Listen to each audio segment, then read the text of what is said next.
내러티브 쉬운 두 번째 시간 아브라함의 죽음과 이삭의 상속 같이 고백합시다. 아브라함의 죽음과 이삭의 상속 1절에서 11절 짧은 부분이죠. 그런데 이 짧은 부분에서 아브라함의 생애가 마무리되고 있으며 하나님의 축복이, 하나님의 복이 아브라함의 유일한 아들 누구에게? 이삭에게 이제 승계가 되고 전달되고 있는 아주 너무나도 중요한 그런 부분의 말씀입니다. 오늘 이 단락은 크게 두 부분으로 나눌 수가 있는데, 첫 번째 1절에서 10절까지 아브라함의 다른 아들의 족보가 나타나 있고요. 다른 아들. 두 번째 7절에서 11절까지는 족장의 죽음에 대한 이야기가 기록되어 있음을 알 수 있습니다. 계속해서 이 이야기는 이어지는 이야기가 이제 있는데, 다음 주죠. 야곱과 에서의 출생에 대한 이야기가 나옵니다. 야곱과 에서의 출생에 대한 이야기. 이 이야기는 이제 아브라함의 죽음 뒤에 일어난 일처럼 이렇게 보입니다. 어떤 대칭과 대구법으로 이렇게 이 말씀을 다시 정리해 본다면, 두 사람의 죽음과 두 사람의 탄생이 등장하게 되죠. 두 사람의 죽음은 사라와 아브라함의 죽음, 또 두 사람이 태어나는데 야곱과 에서가 태어난 것을 볼 수 있습니다. 성경은 이런 대칭적인 그런 문학 구조로 이루어지고 있어요. 여러분, 더 내용들을 잘 전달되기 위해서 하나님께서 우리에게 허락하신 그런 말씀의 방법인 줄로 믿습니다. 아브라함의 죽음 뒤에 이런 일들이 지금 일어났다라고 말씀이 증거하고 있습니다. 그러나 만일 아브라함이 175세에 죽었고 야곱과 에서가 이삭이 60세 되던 해에 태어났다면, 여러분, 이삭이 몇 살에 결혼했죠? 그렇죠. 40살에 결혼했고, 결혼하고 나서 20년 후에 아들들이 또 태어나죠. 여러분, 이해되십니까? 네. 야곱과 에서가 이삭이 60세 되던 해에 태어났다면 건너편에 아브라함이 175세까지 살았으니까 그의 나이가 160세예요. 태어나던 해가. 그렇죠. 그렇다면 야곱과 에서는 할아버지 아브라함과 약 15년 동안 함께 살았다. 이해되심? 아멘. 네. 아브라함은 죽기 전에 언약의 축복이 이삭의 것이 될 수 있도록 오늘 본문의 말씀 보면 굉장히 신중하고 철저한 어떤 일들을 이렇게 축축축 정리하는 것을 볼 수 있는데, 그 내용이 무엇이냐면 첩의 자식들을 모두 내보냅니다. 첩의 자식들을 모두 내보냅니다. 그래서 그 가족은 여호와께서 이삭을 축복하심으로써 이런 일들을 결정하게 되었다는 것이죠. 여러분, 성도들은 하나님의 축복이 다음 세대에 전달되는 것을 확신해야 한다라고 말씀드릴 수가 있습니다. 성도들은 하나님의 축복이 다음 세대에 전달되는 것을 확신해야 한다. 할렐루야. 네. 우리뿐만 아니라 우리 자녀들에게도 하나님의 복, 하나님의 축복이 계속해서 전달돼야 하는 것을 확신하고, 또 이루어질 것을 믿고, 또 이루어지도록 우리가 또 맡겨진 일들을, 사역들을 해내야 되는 줄로 믿습니다. 첫 번째, 사라가 죽은 뒤에 아브라함은 아랍 부족의 조상이 된 사람들을, 그 자식들을 낳았다라고 볼 수 있습니다. 오늘 1절과 2절 말씀을 한번 보시면 아브라함이 다시 아내 이샤가 이샤에게 그런 찬양이 있죠. 이샤를 맞아들였는데, 다시 이샤를 맞아들였는데 그 이름 뭐예요? 그드라. 그만둬야 되는데 결혼을 다시 했어요. 그 아브라함 사이에는 뭐예요? 시므란, 이름이 뭐예요? 뜻이 찬양하는, 또 욕상과 무단 이름 뜻이 뭐예요? 다투다, 새 사냥꾼, 또 미디안이라는 아들이 태어났는데 심판이라는 의미를 가졌고, 이스박, 예방되다 버리는 자, 또 수와 부유하고 부귀라는 그러한 의미를 가진 자녀들이 쭉쭉쭉 태어난 것을 볼 수 있습니다. 오늘 이 족보에서 가장 중요한 사람은 누구냐면 그두라입니다. 그의 이름은 그두라인데 아브람과 무슨 관계죠? 아내, 첩의 관계죠. 첩이요, 첩. 후처입니다. 두 번째 부인도 아니고 첩이에요, 첩. 첩의 이름이 그두라인데 의미가 짙은 향연이라고 되어 있습니다.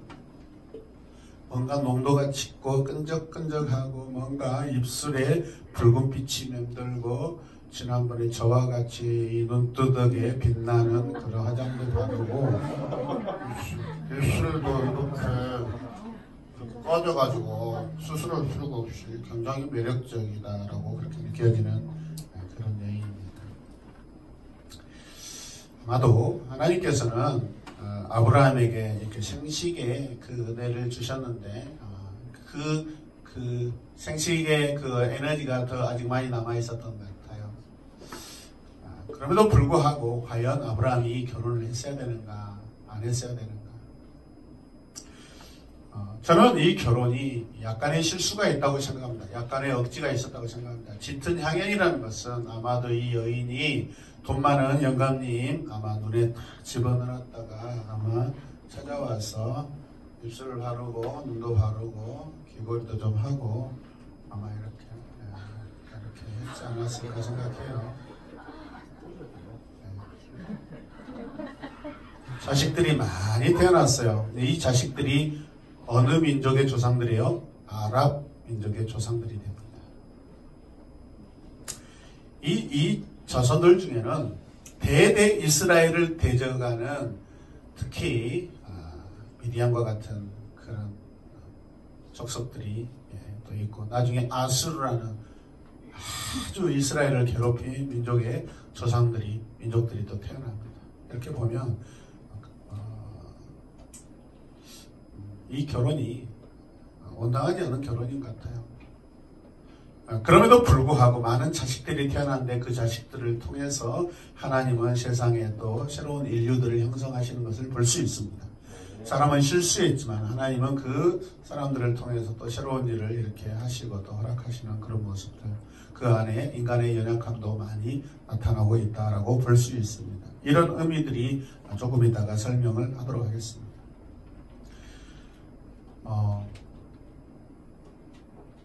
나중에 모세는 애굽에서 도망쳐 미디안 사람 목자인 이드로 루엘이라는 사람의 굉장히 후한 대접을 받으면서 그의 딸 시보라와 결혼을 하게 되는 것을 볼 수 있습니다. 출애굽기 2장 말씀인데 또 후에 모세는 이드로에게서 정신적인 그런 지도와 인도를 받습니다. 그래서 광야의 이스라엘 이 백성들을 어떻게 다스릴지에 대한 조언을 듣게 되죠. 그래서 10부장, 50부장, 100부장 그런 제도를 두게 되는 것이죠.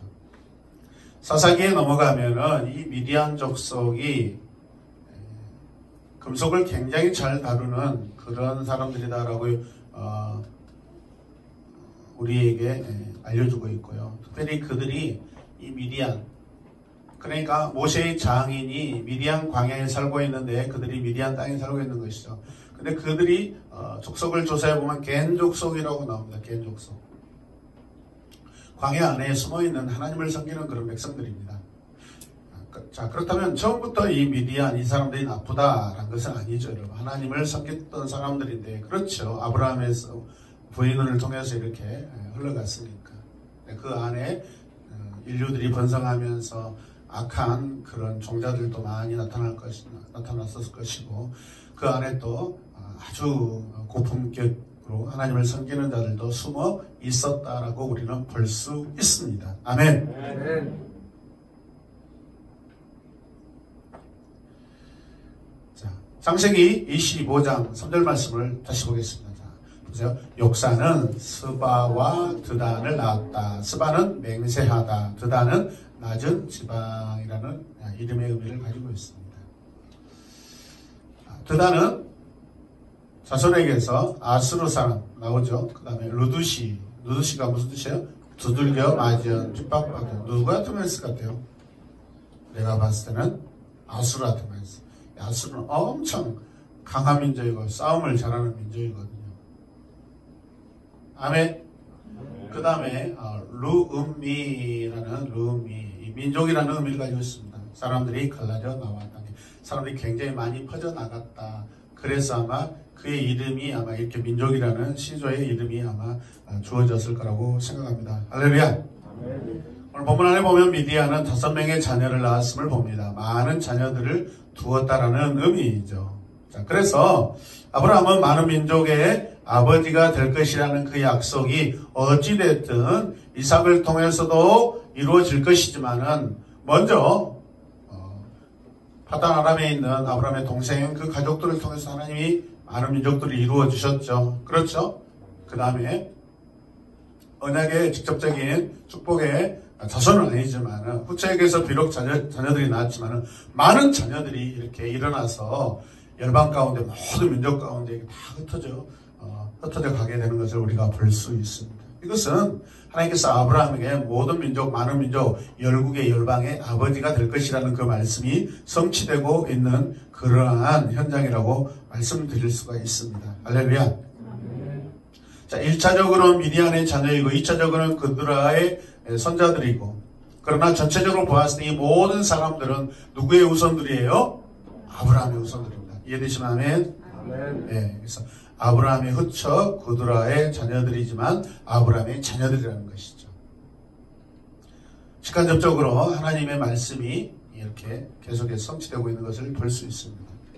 세 번째, 아브라함은 가문의 유산을 이삭에게 주었지만 첩의 자식들에게도 재물을 주고 보냈다. 여기에서 우리가 굉장히 중요한 거 분리해야 돼요. 유산과 재물을 구별해야 된다는 것이죠. 유산과 재물은 구별하십시오. 25장 5절 말씀은 아브라함은 자기 재산을 모두 누구에게 줍니까? 이삭에게 모두 물려줬다고 했으면 그러면 첩의 자식들에게는 줄 것이 없어야 되잖아. 맞죠? 근데 그들에게도 한 몫씩 주었다라고 말씀하고 있습니다. 그렇다면 이 모두 재산을 모두 이삭에게 물려주었다라는 그 의미가 또 다른 의미가 있을 거라고 생각돼요. 안 그래요? 자, 이삭에게만 아브라함의 가문의 유산이 주어졌다는 것입니다. 그게 모두를 의미하는 것이죠. 여러분. 축복의 언약이 이삭에게 있다라는 것이죠. 그래서 이삭에게 모두 주었다라는 것은 가문을 상속시켜 주었다라고 말씀드릴 수가 있습니다. 언약의 가문을 받은 것입니다. 그러니까 후처의 자식들은 단지 재물만 받고 그들은 다 이주시킨 것을 볼 수 있습니다. 믿으시면 아멘. 아멘.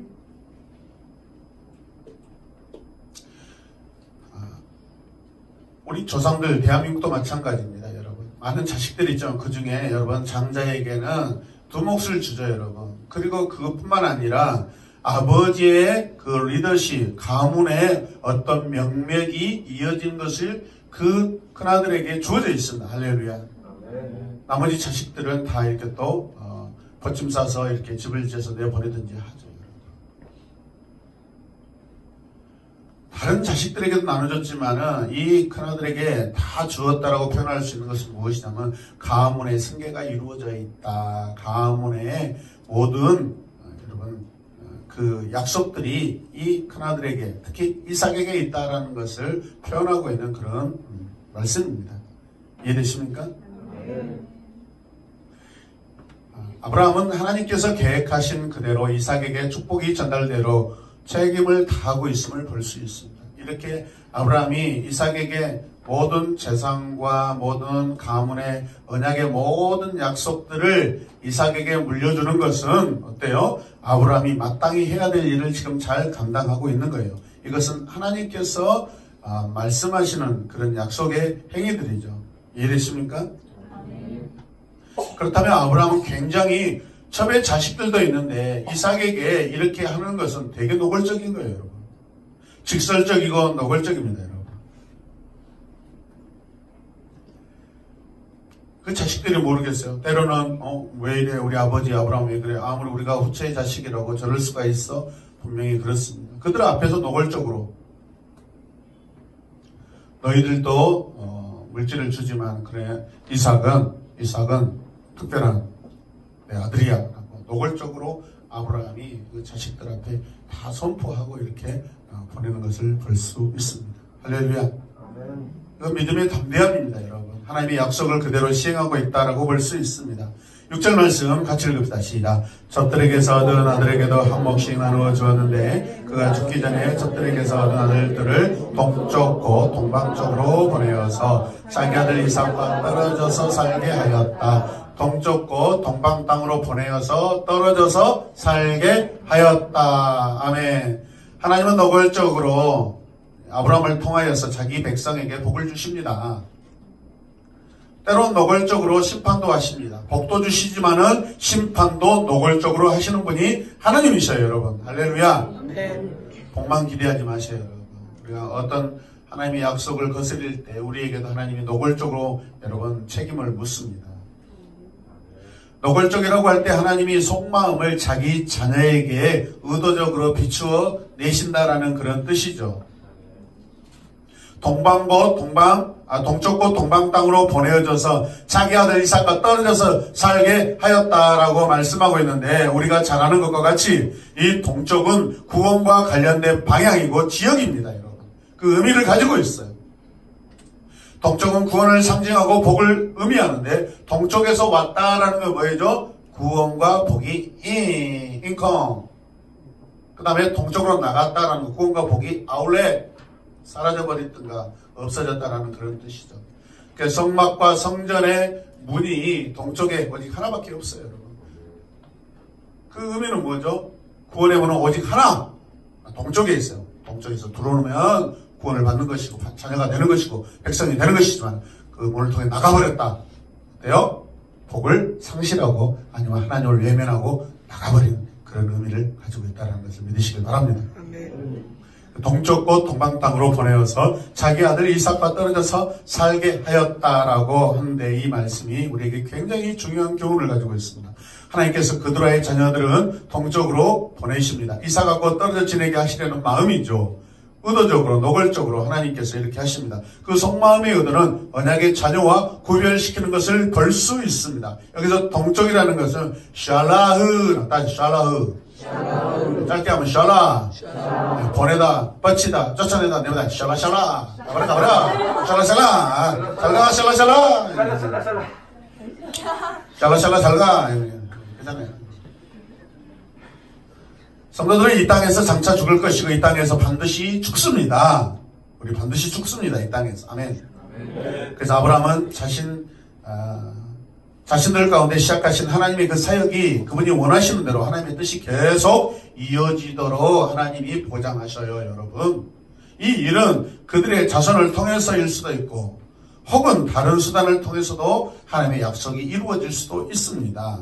그런 누구도 그 계획 자체에 대해 다음 세대에 아무도 전해야 되는 그런 의무에서 자유할 수는 없어요, 여러분. 우리 누구나 하나님께 받은 이 언약, 약속, 믿음을 반드시 자녀들에게 여러분 물려줘야 돼요. 할렐루야. 아브라함은 약속의 다음 세대 계승을 확신하고 있습니다. 이 일을 이삭에게 지금 행하고 있는 것입니다. 아멘이죠. 창세기 25장 1절에서 4절까지의 말씀은 이 내러티브가 하나님께서 정말로 아브라함은 많은 민족과 부족의 조상으로 만드셨다는 그 사실을 증거하고 있는 말씀인데요. 그래서 아브라함의 죽음과 함께 이 사실들을 역사적으로 기록에 남기고 있는 것입니다. 굉장히 의도적이에요, 여러분. 노골적입니다. 아브라함이 열국의 아버지이고 열방의 조상이 되었다라는 것을 지금 의도적으로 성경이 말씀하고 있는 거예요. 자, 그런데 하나님께서 아들 이삭에게 모든 것을 다 주었다라고 합니다. 모든 것은 전부. 히브리어로 콜이라고 따져. 콜. 모든 것 전부라는 뜻인데 영어로 말하면 all. 어느 것이나 다 everything. 어떤? 전체? 어떤 것도? 제가 좋아하는 코스코에 가면 코스코 훌스 이렇게 세일, 코스코의 모든 것들 판매한다고 되어 있어요. 훌스 가보세요, 여러분. 모든 것을 판매합니다. 코스코 훌세일 이렇게 있습니다. 가보는 자만 합니다. 아브라함은 자기 아들들을 모두 사랑했고 그들을 떠나보내기 전에 이스마엘에게 했던 것처럼 재물을 주었다 안 주었다? 주었습니다. 이 단계는 이삭을 진정한 상속자로 세우는 데 필요한 것입니다. 아멘. 왜냐하면 후처의 아들들이 약속의 후계자에게 위협이 되어서는 안 되기 때문에 멀리 분리시키는 것입니다. 왜 이것을 열심히 할까요?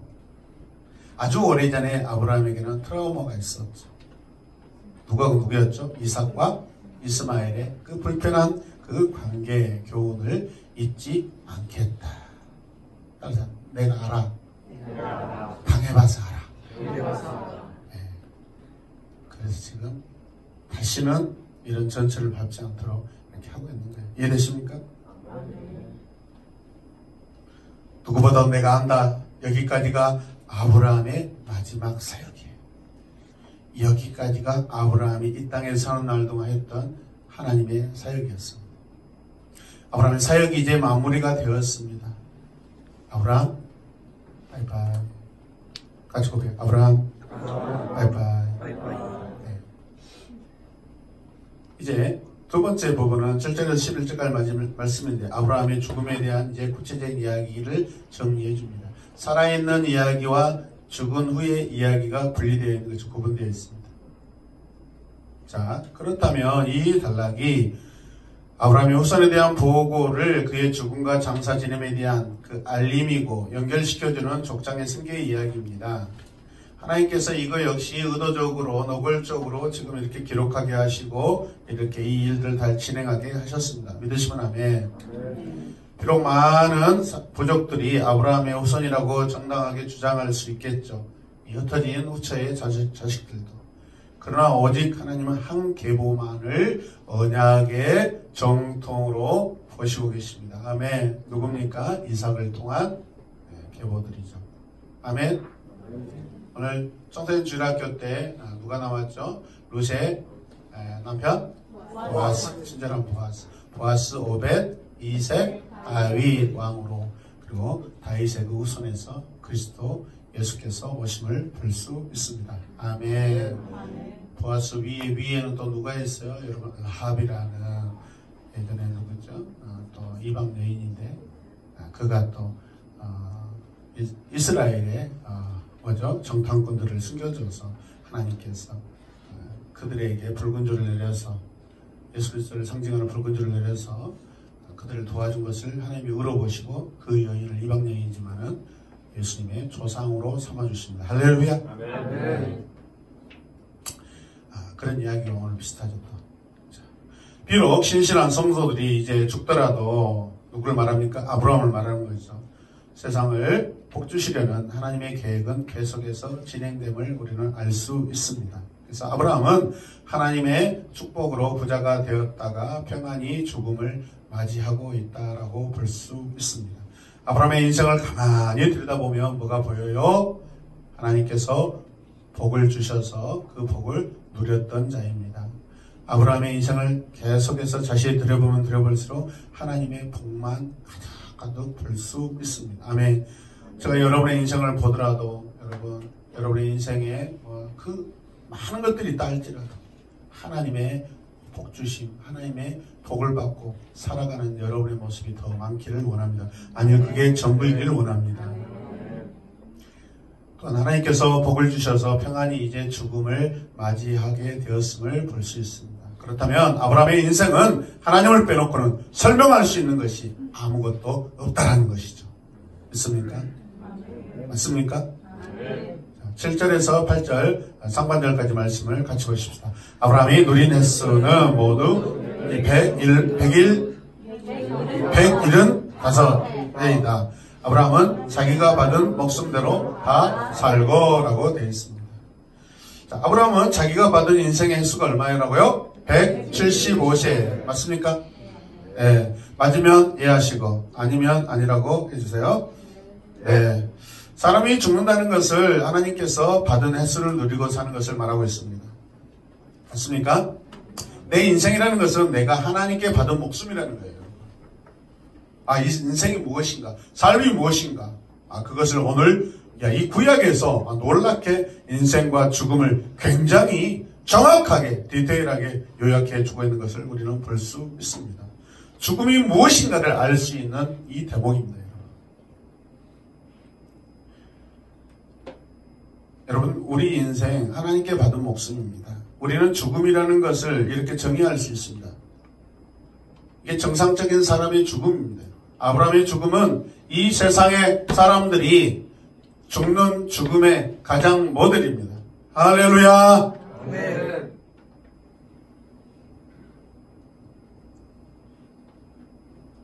아마도 세상의 거의 모든 사람들은 정상적으로 죽지 못했다고 볼 수 있는데 여러 가지 원인이 있죠. 그 이유는 각종 질병, 사고, 원인 모를 그 이유. 그렇습니다. 자, 보시면 자기가 받은 대로 자기 받은 목숨대로 다 살고 그게 죽음이에요. 아멘. 받았대요. 목숨을 받았대요. 누구로부터? 하나님께로부터. 8절 후반절 말씀 계속 봅시다. 시작. 아주 늙은 나이에 기운이 다하여 숨을 거두고 세상을 떠나 조상들이 간 길로 갔다.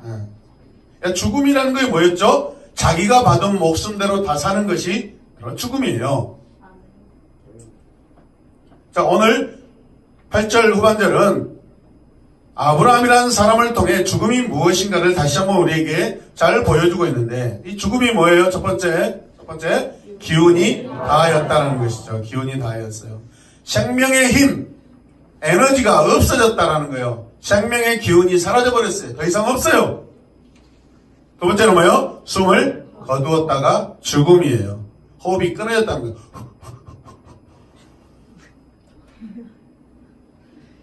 힘이 있으니까 모가지에 힘이 이렇게 버티고 있다가 힘이 없으니까 목구멍에 힘이 없으니까 어떻게 해요? 이렇게 오른쪽으로만 넘어지지. 왼쪽으로 넘어지는 걸 벌써 드라마에서 항상 오른쪽으로 넘어져. 주인공이. 이렇게 보고 있었어요. 심장이 멈췄다는 것입니다. 왜? 심장이 움직여서 호흡이 발생되니까 호흡이 끊어졌다. 세 번째는 세상을 떠났다가 죽음을 의미합니다. 기운이 다하였다 죽음, 숨을 거두었다 죽음, 세상을 떠났다 죽음, 조상들이 간 길로 갔다라고 되어 있습니다. 자, 세상을 떠났다라는 것은 다른 곳으로 갔다라는 뜻이죠.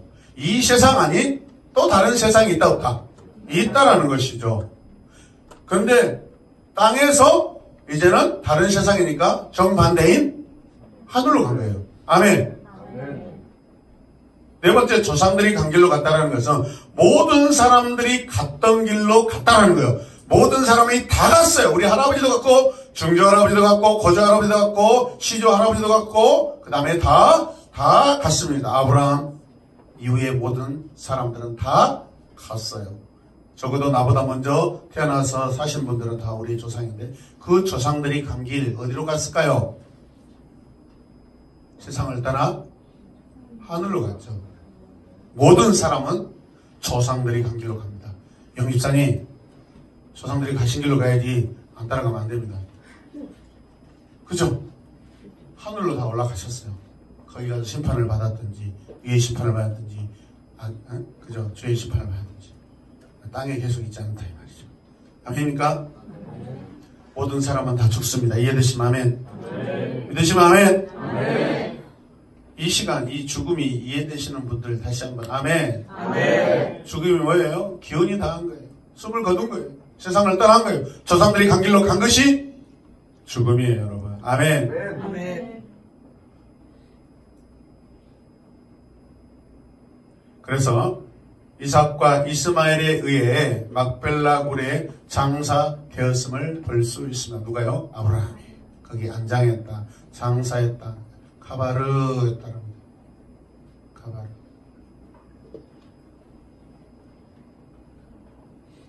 영어로는 벨입니다. 벨이.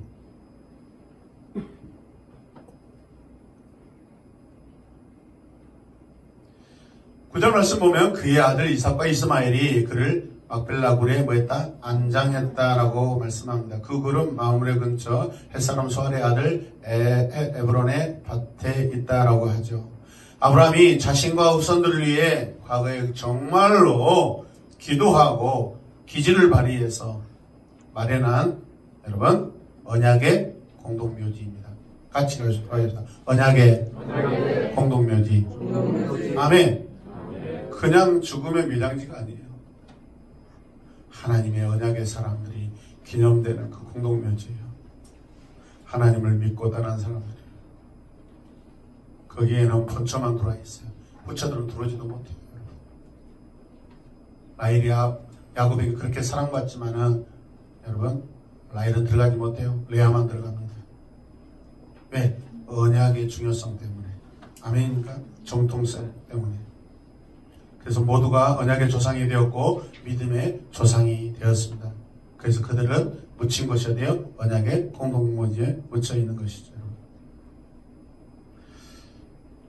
네. 자, 10절 말씀 보십시다. 그 밭은 아브라함이 햇사람에게서 산 것이고 바로 그곳에서 아브라함은 그의 아내 사라와 뭐예요? 합장되었다. 합장되었다. 9절 말씀을 보충하고 있는 말씀인데 10절에서 이 9절 말씀을 결론 짓고 있다고 볼 수 있습니다. 무엇을 강조한 걸까요? 아브라함이 자신이 준비해 놓은 죽음을 맞이했다라는 것이고 준비한 대로 되었다라는 것이죠. 자기 죽음을 위해 준비한 대로 그대로 되었다라는 것이죠. 계획한 대로 되었다라는 것이죠. 마치 하나님께서 이 세상을 조물조물 시우의 표현대로 조물조물 만들 때 계획한 대로 의도한 대로 프로그램한 대로 다 그렇게 되었다라는 것. 아멘. 창조의 시작과 마치 결과를 보여주고 있는 말씀입니다. 생명을 낳았고 이제는 죽음을 낳게 됐습니다. 생명도 낳고 죽음도 낳습니다. 여러분. 죽음은 끝이 아닙니다. 여러분. 이해되십니까? 죽음은 여러분 엔딩이 아니에요. 컨티뉴예요. 계속되는 것이에요. 여러분. 아브라함이 죽음으로 끝났다라고 봐서는 안 된다는 것을 제가 여러분에게 오늘 설교를 통해 말씀드리는 것입니다. 그래서 아브라함이 죽은 뒤에 여호와께서 이삭에게 복을 주셨고 그는 부엘라 헤로이에 거주했다라고 되어 있습니다. 아브라함이 죽은 뒤에 아브라함이 죽어야만 여호와께서는 이삭에게 복을 주십니다. 우리가 죽어야만 우리 자녀들에게 하나님은 계속해서 또 복을 주실 것입니다. 아멘. 하나님의 계획에 없어서는 안 되는 사람은 아무도 없어요, 여러분. 선한 사람 아브라함이 죽고 약속을 받은 이삭은 하나님의 계획을 계속하는 여러분 사역을 이제 맡게 되는 것입니다. 11절 말씀에 계속 보면 아브라함이 죽은 뒤에 하나님은 아브라함의 아들 이삭에게 뭐 했다고? 복을 주셨다. 아브라함이 죽고 나니까 하나님은 아브라함의 아들 이삭에게 복을 주셨다. 아브라함도 누구보다도 그 인생을 가만히 들여다보면 온통 천지 하나님의 복, 은혜, 구원. 아멘. 근데 그게 아브라함 죽어서 다 끝나버릴 것이 아니라 그 아들에게 이삭에게도 계속해서 하나님이 복을 주셨다. 그럼 이 죽음은 끝이 아니라 계속되는 어떤 은혜라는 것이죠. 아멘입니까?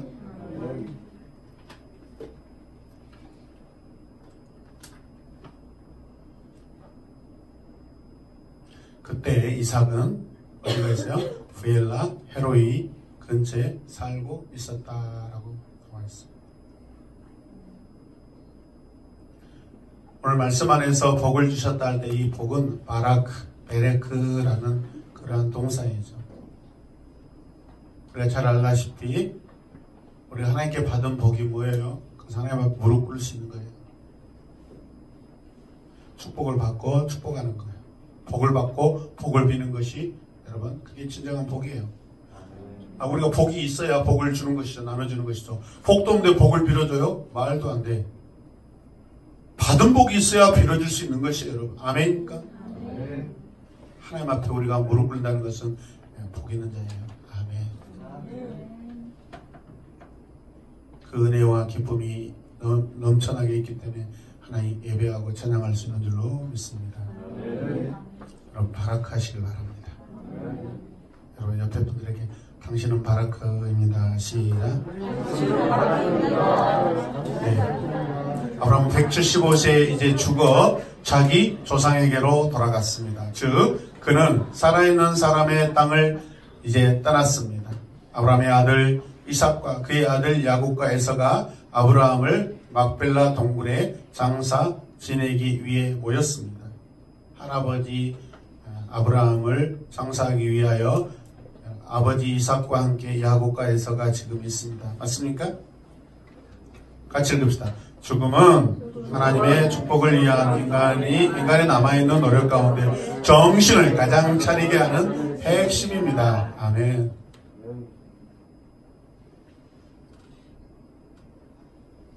결혼식장에 가면 먹고 마시고 흥겹고 뭐 그냥 즐거울 뿐이에요. 그냥 장례식장에 가면 어제 장례식장 다녀왔습니까? 네, 장례식장에 가면 달라요. 사람이 죽구나. 죽고 싶지 않아요. 사람이 죽구나. 사람은 죽구나. 나도 죽겠구나. 내 부모도 죽겠구나. 내 자식도 죽겠구나. 나도 죽겠구나. 인생이 끝이 나는구나. 인생이 끝이 있네. 그냥 계속 살 줄 알았는데 아둥바둥 하면서 막 살 줄 알았는데 좋은 약 먹고 좋은 식품 먹고 운동 열심히 하니까 오래 살 줄 알았는데 죽지 않을 줄 알았는데 죽구나. 인생 죽구나. 죽음이라는 것이 있구나. 근데 그 죽음은 우리 인간의 가장 고통스럽고 가장 공포스럽고 가장 두려움인데요. 그래서 그 죽음에 대해서 우리는 여러분 깊이 생각하고 묵상할 수밖에 없습니다. 할렐루야.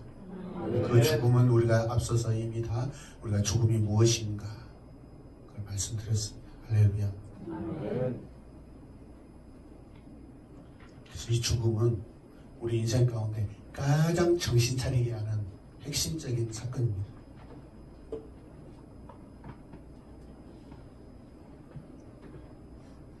내 가족 누가 죽었을 때 정신이 번쩍 들죠. 슬프지만 정신이 번쩍 듭니다. 아멘. 저는 진짜 제가 주일학교 교영으로 할 때 부장 선생님 할 때 20살 여자 자매 선생님이 죽었을 때 정말 가장 제가 정신 차렸어요. 와, 어떻게 나보다 더 어린 사람이 죽을 수가 있지. 그냥 제 마음은 하나님이 맡기신 주일학교 비록 그 어린 20살밖에 안 되는 그 어린 선생님이었지만 근데 그가 하나님께 소망이 없으니까 몇 주 조금 열심히 한 척 하더만 안 와버려요. 알바한다고 막 조선대학교 후문 그 밑에 길 편의점에서 막 새벽까지 편의점하다가 근데 또 교회 주일날 올 줄 알았더니 친구들하고 또 술 마시고 그냥 그 어린 나이에 차 몰고 그 지산유원지 올라가다가 프라이드 타고 올라가다가 5명이 탔는데 다 살았는데 자기만 죽었어. 신기하잖아요. 왜 하필은 교회를 다니는 사람이 죽어? 하나님에 대한 원망이 아니라 저는 죽음에 대한 도전을 느꼈어요. 하나님께 소망이 없는 자는 그냥 죽는구나. 의미 없는 인생이구나. 아멘. 내가 살기 위해서는 하나님의 사역을 붙잡고 살아야 되겠구나. 아멘. 내가 정말 오래 살고 싶으면 하나님 일을 계속하는 거예요. 하나님 일을 계속하는 거예요. 교회 막 청소하고 화장실 청소하고 주일학교 교사하고 찬양 하지 말아야 돼. 나 오래 살고 싶어요. 나 싱할래요. 그러면 저 새끼 데려가야 되는데요. 나 싱하잖아요. 하나님 나 싱하고 있어요. 나 주일학교 하고 있어요. 나 청소하고 있어요. 데려가야 되는데 이 새끼가 그냥 밀거리 잡고 있네. 근데 이걸 깨달았어요. 사역을 하면 하나님이 그 인생을 연장시키시는구나 깨달았어요. 아멘. 왜 얘는 나를 위해 살고 있잖아요. 새끼들 다 데려가야 되는데 지금 다 너무 열심히 하면 죄송해요. 오해하지 마세요. 새끼들 저는 20살 후반에 이걸 깨달았어요. 그때부터 미친 듯이 여러분 주일학교 봉사하고 전도하고 할 수만 있으면 목사님 보좌관 같이 막 철학운행 해드리고 믿음이 쑥쑥 자라요. 목사님 옆에 있으면 막 쑥쑥 자라요. 목사님들하고 그 옆에서 밥도 같이 아무것도 아닌 사람이 목사님들 선교로 갔더니 목사님 옆에서 막 밥을 먹는 그런 존재가 되어버리고, 그들의 이야기는 다 목회 이야기고. 할렐루야. 믿음이 막 쑥쑥쑥쑥 자라요. 그냥 일반 사람들, 일반 성도가 들을 수 있는 이야기가 아니라 마치 요셉처럼 그 왕의 제수대의 감옥에 들어갔을 때 여러분 그 정치 지도자들, 당대 최고의 여러분 관료들이 나누는 이야기를 듣게 됐어요. 하나님 저를 준비시키신 거예요.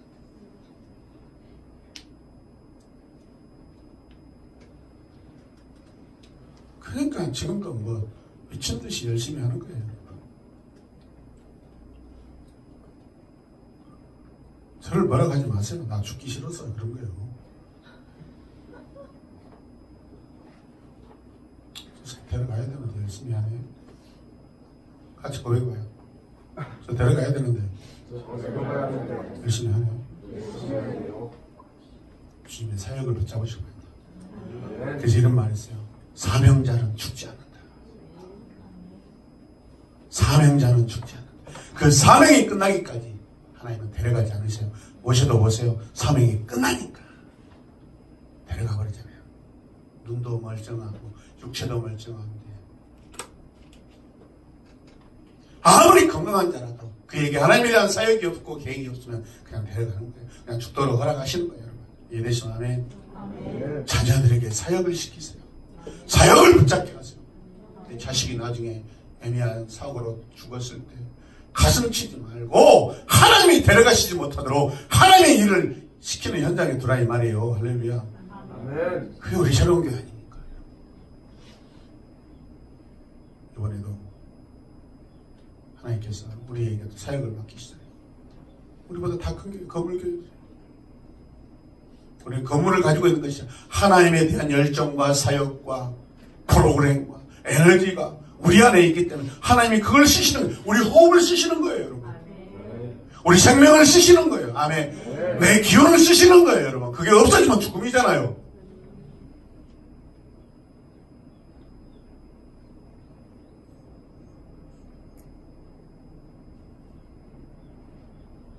세상을 복주시려는 하나님의 이 사역, 이 사역을 통해서 알 수 있듯이 세대에서 세대를 통해 계속해서 여러분 연결된다는 거예요. 11절 말씀.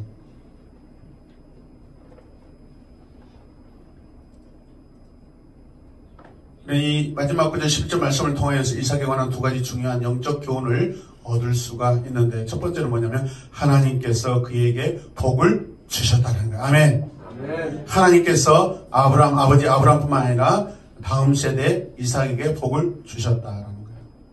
여러분, 이 선언은 창세기 12장 1절에 3절 말씀, 그 축복의 약속과 관련되어 있는데 읽겠습니다. 시작. 주님께서 아브라함에게 말씀하셨다. 너는 내가 살고 있는 땅과 내가 난 곳과 내 아버지의 집을 떠나서 내가 내게 보여주는 땅으로 가거라. 이게 사역이에요. 내가 너로 큰 민족이 되게 하고, 이게 사역이에요.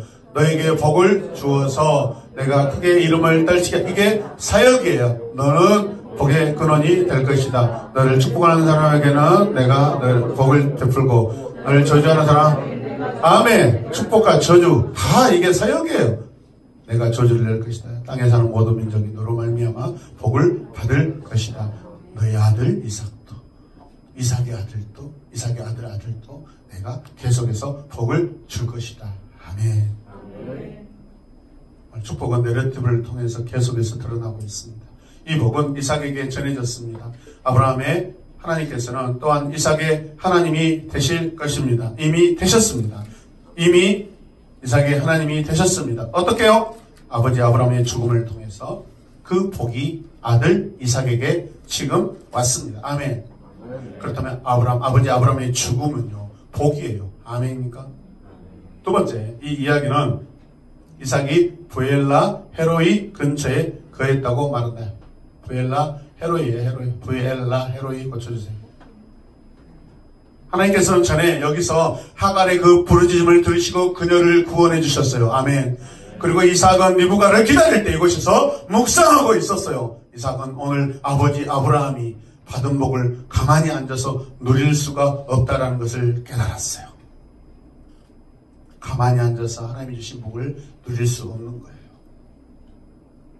마치 여호수아가 지도자 모세를 보내고 나서 그가 이스라엘의 지도자가 됐을 때 이 민족을 제가 감히 어떻게 감당할 수 있겠습니까? 주님 도와주세요. 저 걱정되거든요. 두려워 말라, 놀라지 말라.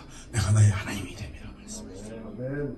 이삭은 아버지 아브라함 믿음의 조상으로서 하나님과 동행하였는데 하나님 과연 제가 이렇게 엄친아로 자랐고 마음도 온유하고 연약한데 제가 이걸 감당할 수 있을까요?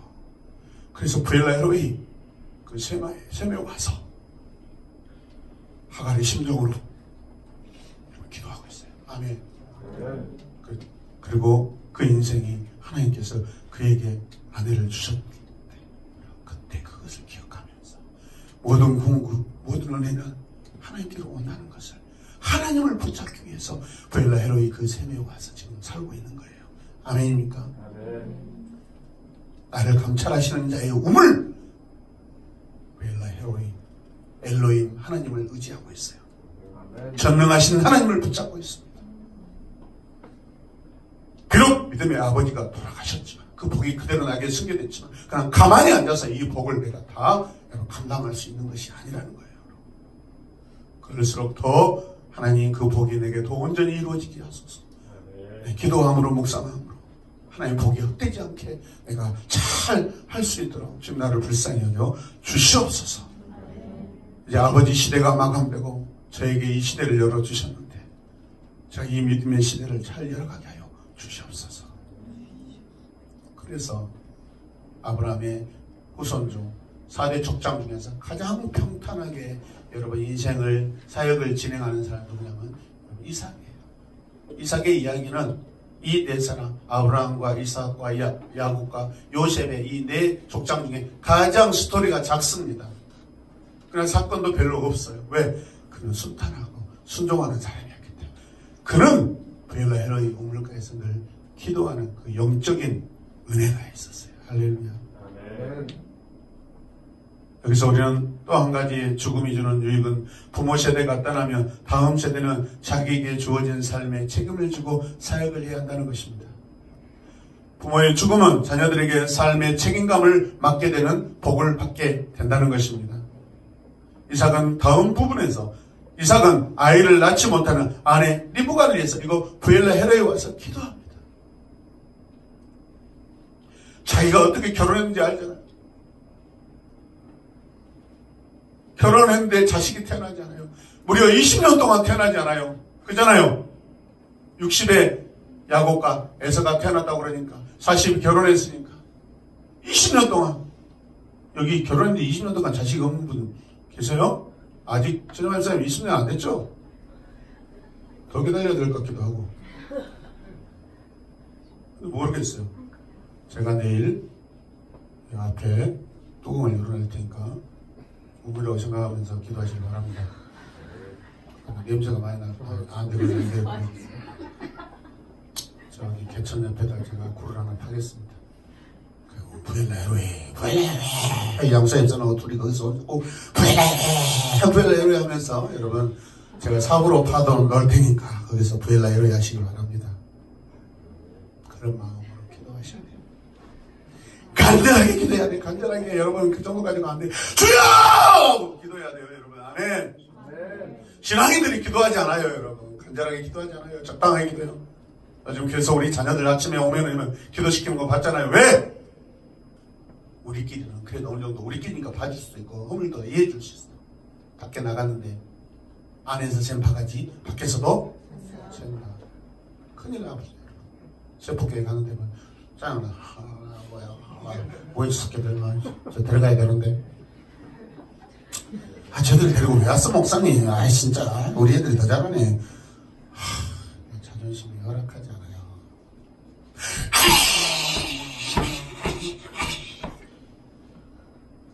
빤스가 내려가도록 막 다이처럼 춤을 춰야 돼요. 그래서 저는 항상 바지를 굉장히 이렇게 엉덩이가 잘 들어가는 바지를 일부러 골라 입어요. 내려가지 않도록. 골반 바지 절대 입지 않습니다. 저는 주로 찬양을 많이 하기 때문에. 그러다 내려가면 어쩌란 말이에요.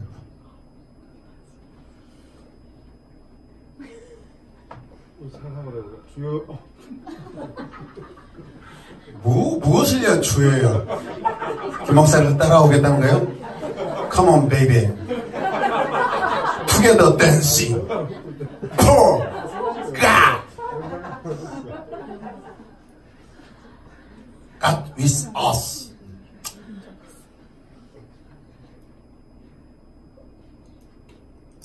그 어떤 언약의 리더들, 사역자들도 이 땅에 반드시 필요한 존재는 아니에요. 사람이 반드시 이 땅에 남아있을 필요가 없어요. 아브라함 계속해서 살아야 될 이유가 없어요. 그에게 사명이 주어지고 그의 사명이 끝났으면 가는 거예요, 여러분. 아멘. 거기까지 가야 그 자식이 그 복을 또 받는 거예요. 아멘. 그 자식도 또 때가 돼서 가야 이 땅을 떠나야 그 자식이 또 복을 받는 거예요, 여러분. 아멘이니까. 아멘. 죽음은 끝이 아니라 새로운 세계 여러분 이어주는 그런 과정이에요. 아멘. 죽음은 저주가 아니에요.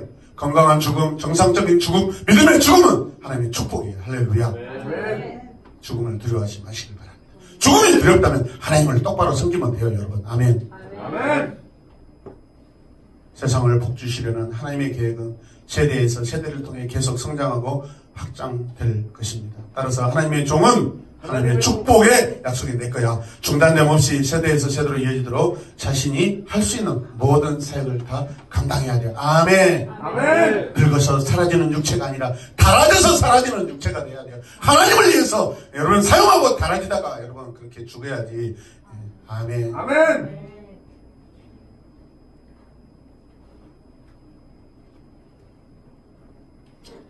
이틀 전에 이 전미선 씨가 자살해서 죽었어요.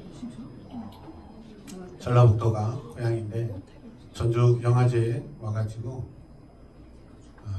내일 오늘인가 개봉해야 되는데 호텔에서 우울증으로 자살했어요. 더 안타까운 것은 이분이 크리스찬이었다. 과거에 최순실이가 아니라 최진실 데려가야 되는데 그래도 정말 맞춰보려 열심히 하는 저를 불쌍히 여기시면 감사합니다. 주님 경배. 가슴 아픈 것은 이분도 크리스찬이었다는 거예요. 그런데 이분이 왜 자살할 수밖에 없었을까? 몇 년 전에 영화 감독이었던 남편이 죽었고 아들이 죽었고 자기 남동생도 죽었어요. 우리 집은 92년도부터 5명이 죽었어요. 매년마다 한 명씩. 저는 우울증으로 안 죽었어요. 왜? 하나님을 붙잡고 살았어요. 그렇게 살았더니 견디고 살았더니 하나님께서 이곳에서 말씀을 전하는 자로 지금 쓰고 계세요. 아멘. 크리스찬들 자살할 수 있어요. 우울증에 걸려서. 가만히 내버려두면 안 돼요. 여러분 내 안에 어떻게 어둠의 우울증이 있을 수 있을까요? 내 안에 하나님을 찬양하는데 우울증이 여러분 가만히 버틸 수 있게 다 쫓아내버릴 수 있어요. 할렐루야. 기쁨과 은혜로 여러분. 아멘. 펄떡펄떡 뛰면 돼요.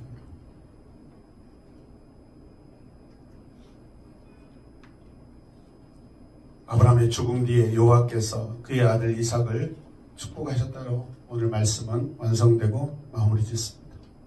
부모의 믿음의 죽음은 자녀들에게 하나님의 복을 상속시키십니다. 믿으시면 아멘. 아멘. 저와 여러분들이 죽음을 어떻게 이해할 것인가? 내 삶의 죽음을 어떻게 적용할 것인가? 그 죽음이 세상 사람들이 말하는 이 세상의 끝 저주가 아니라 복이 되게 하려면 오늘 여러분 안에 주님이 계셔야 됩니다. 아멘. 여러분 안에 주님의 사역을 붙잡고 자시기 바랍니다. 아멘. 여러분의 10년 가운데 사명 가운데 나뿐만 아니라 나도 잘 믿고 내 자식에게도 아브라함처럼 내 믿음의 자녀들에게 믿음의 이삭을 계속해서 낳고 해야 되겠다고 결단하시기 바랍니다. 아멘. 죽음은 불쑥불쑥 다가오더라고요. 요즘에는 순서가 없더라고요.